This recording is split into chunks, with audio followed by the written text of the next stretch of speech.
സ്വർണം, sodium, copper, magnesium, aluminium ഇവയെ ലോഹദ്യുതിയുടെ അവരോഹണ ക്രമത്തിൽ എഴുതുക എന്നുള്ളതാണ് ക്വസ്റ്റ്യൻ. ഒരു മെറ്റലിനെ രണ്ടായി ഭാഗിക്കുമ്പോൾ പുതുതായി ഉണ്ടായ പ്രതലത്തിൽ തിളക്കം കാണുന്നതിനെയാണ് നമ്മൾ ലോഹദ്യുതി എന്ന് പറയുന്നത്. അറ്റ്മോസ്ഫിയറിലെ അന്തരീക്ഷത്തിലെ കാർബൺ ഡൈ ഓക്സൈഡ്, ഓക്സിജൻ, ജലാംശം എന്നിവയുമായി സംയുക്തങ്ങൾ രൂപപ്പെടുമ്പോൾ ഈ ലോഹദ്യുതി നഷ്ടപ്പെടും. ക്രിയാശീലം കൂടുതലുള്ള ലോഹങ്ങളാണ് ലോഹദ്യുതി പെട്ടെന്ന് നഷ്ടപ്പെടുത്തുന്നത്. അവയുടെ അവരോഹണ ക്രമത്തിലാണ് എഴുതാൻ പറഞ്ഞത്.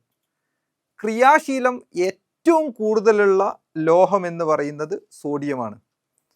സോഡിയമായിരിക്കും ലോഹദ്യുതി പെട്ടെന്ന് നഷ്ടപ്പെടുത്തുന്നത്.